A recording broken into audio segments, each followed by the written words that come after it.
Personal gender pronouns are a fundamental part of how we represent ourselves. To properly reflect a person's gender identity, it's important that people use the correct pronouns when referring to an individual. In order to provide clarity for others and promote an affirming and inclusive community, people sometimes include their personal gender pronouns with their name and title. This video will demonstrate how to share one's own personal pronouns within Zoom. There are 2 ways to add gender pronouns to your name in Zoom. Both will be detailed within this video. Adding gender pronouns to participant name. Personal gender pronouns can be quickly added within any Zoom meeting to your participant name. This is accomplished once you've entered a Zoom meeting or webinar. To add pronouns within a Zoom meeting, click on Participants. Hover over your name. Click on the caret for More. Select Rename from the drop-down menu. Type your gender pronouns at the end of your name.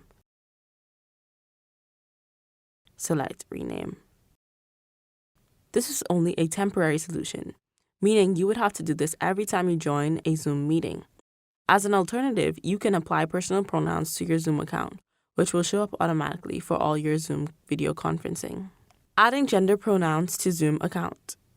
Personal gender pronouns can be added to a Zoom account as part of an individual's profile.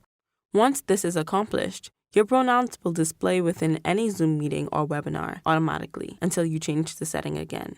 To add pronouns to your Zoom account, go to your Zoom account. To do so, go to csb+SJU.zoom.us or go to the CSB+SJU website. Click on the hamburger icon, select Tools, select Zoom Video Conferencing, select Sign In.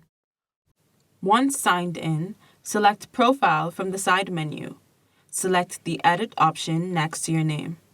Type your gender pronouns under Pronouns. Select an option for when you'd like Zoom to display your pronouns. Note that your pronouns will always be visible to your contacts on your profile card and be visible to your Zoom contacts if you have entered them in the Pronouns field. Finally, select Save. Thank you for watching this video tutorial. Please contact Instructional Technology or the help desk if you have questions about using the software.